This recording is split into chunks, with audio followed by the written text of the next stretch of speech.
wealth will save you from everything. This is one of the greatest illusions in the world. Some of the bloodiest pages of history are written upon the bones of empires that believed in this illusion.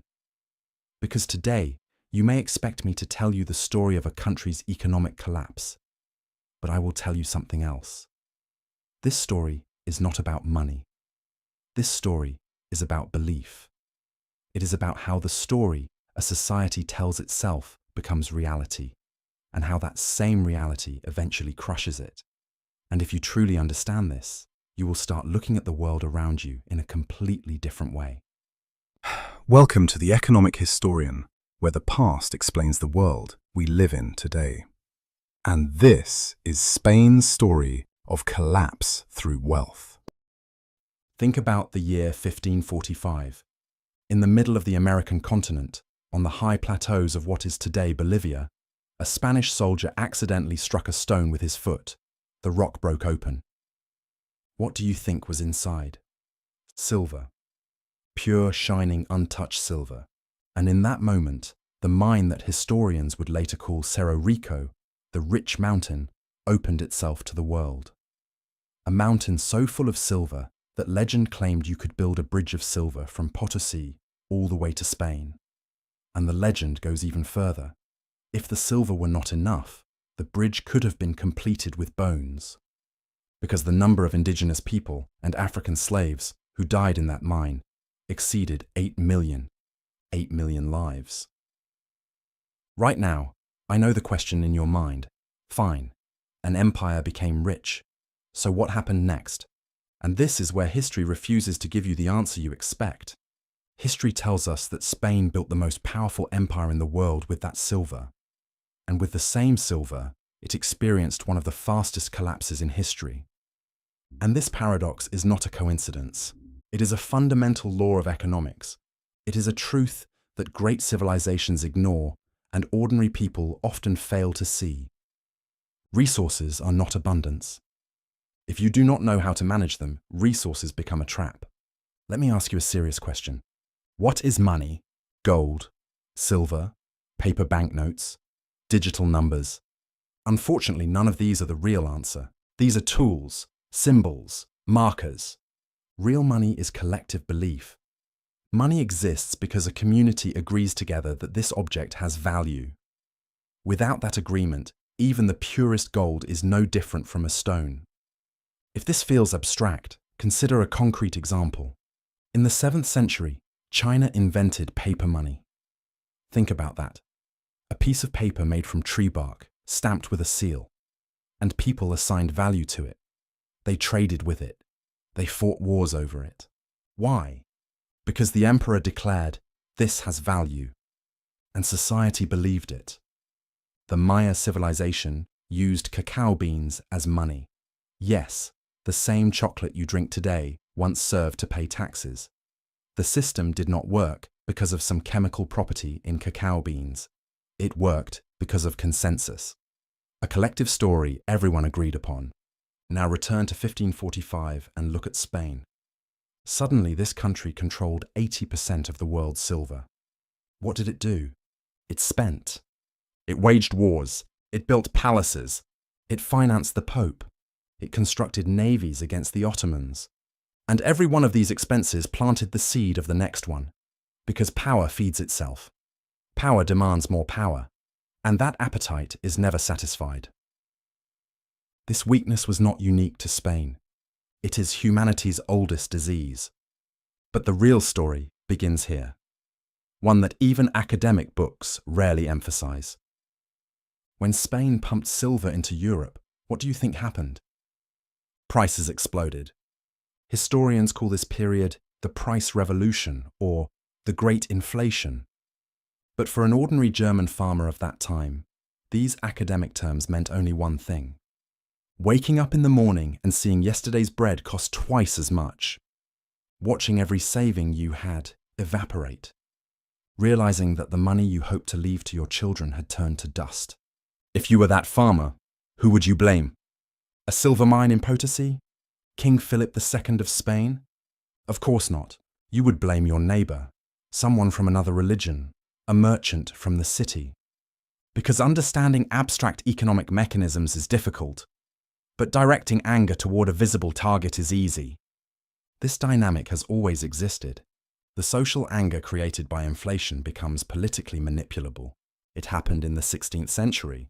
It happened in 1920s Germany. It happened after the 2008 financial crisis. And it is still happening today. History does not repeat itself, but it rhymes. And recognizing that rhyme puts you a few steps ahead of the crowd. Now let me show you the trap Spain fell into. The same trap that many oil-rich countries or individuals who suddenly gain enormous wealth fall into today. Economists call it the resource curse. But that term hides the moral dimension of the problem. It sounds like bad luck. It is not bad luck.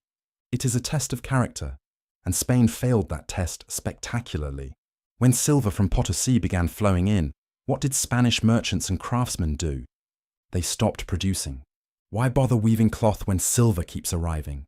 Why struggle with agriculture when you can simply buy everything from the Netherlands, England, and France?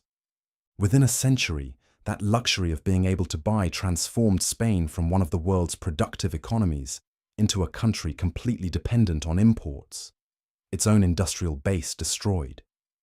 The silver came, and the silver went, but production never returned. Here, the warnings of two thinkers strike with full force, Al-Ghazali and Ibn Khaldun. Ghazali warned that societies which lose the moral compass of money decay from the inside out. They appear rich, but internally they rot, producing nothing and consuming everything.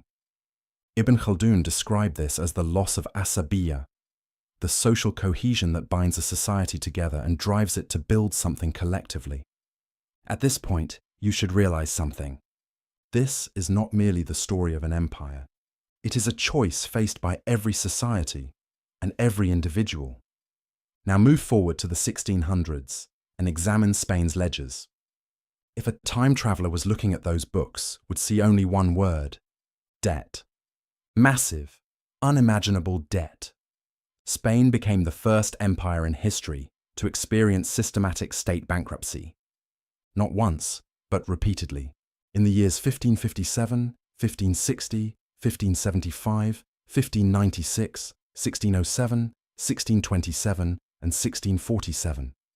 For 2 centuries, the empire went bankrupt at regular intervals. Each time, bankers from Flanders, Genoa, and Portugal extended new loans because the silver of Potosi guaranteed future payments. Until one day, it no longer did. And here history suddenly reflects the modern world. Greece defaulted in 2010. Argentina has defaulted multiple times in recent decades. The United States now carries a debt exceeding $33 trillion, a number so large that the human mind struggles to grasp it. Every crisis follows the same mechanism. Debt is taken. Growth is financed. The growth is celebrated as if it were real. But the rotten foundation beneath that growth remains invisible until the inevitable day arrives.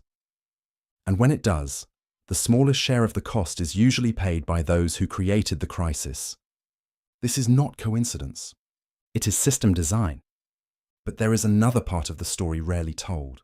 Why didn't Spain see this coming? Didn't advisors, philosophers, economists warn them? They did. In 1600, González de Chelorigo wrote, "Spain's wealth is not real wealth. It is an illusion that impoverishes the poor and flies away in the hands of the rich." No one listened. Why?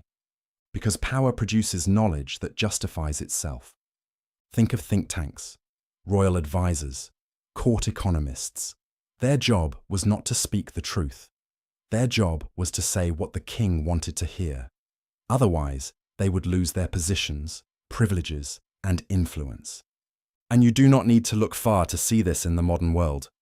How many think tanks in Washington are funded by oil companies, defense contractors, or financial institutions? How many economic policies are shaped in lobbyist meetings behind closed doors, rather than through democratic debate?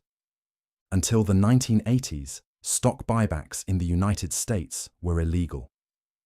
Companies repurchasing their own shares to inflate stock prices was considered market manipulation. Then the regulation changed. A lobby succeeded. Today, Fortune 500 companies spend about 70% of their profits not on research, wages, or infrastructure, but on stock buybacks. The name changed. The essence did not. What was a crime in the 1920s became a financial strategy today. And without understanding this transformation, it is impossible to truly understand modern markets. Now, return to Spain for the final scene. By the mid-17th century, the mines of Potosi were declining. Silver production fell, but royal spending did not. Wars continued. The Armada decayed. The production economy had been abandoned decades earlier and could not be revived. So what did Spain do? What could it do? It borrowed more. It raised taxes. Taxes impoverished the people. Poorer people paid fewer taxes. Lower tax revenue required more borrowing. This vicious cycle, the death spiral of an empire trying to survive on debt, should sound familiar, because it is still operating today, perhaps even in the country you live in. And whether you can see it depends largely on the education you received, the history you were taught, and the economic models presented to you. As the historian Kul Uchan once said, "History is written with the pen of the victors." And those pens always write the same story: the permanence of empire, the legitimacy of the current order, the eternity of power. But Spain's story is not a tragedy. It is a lesson. No resource alone can sustain a civilization. What sustains it is the collective agreement about how that resource should be used, a moral framework that places production before consumption. Money is a tool, not a purpose. Every society that turns the tool into an idol eventually collapses beneath it. Seeing the invisible networks of power, tracing the real flows of wealth, questioning the story behind the story you are told, this is not merely intellectual curiosity. It is a survival skill. And if you take only one idea from this story, let it be this: the greatest empires in history were not destroyed by spears. They were destroyed by the blindness created by their own wealth. And that blindness still awaits a cure. In you, in me, in all of us. In the next video, we will continue this story. How the Dutch Republic turned this silver into opportunity. How England built a financial revolution from its lessons. And how the seeds of that revolution eventually became the global inequality machine we live in today. Until then, keep one question in your mind. What is the Potosi silver that you believe in so blindly today? If you find this video interesting, please like and subscribe to discover more.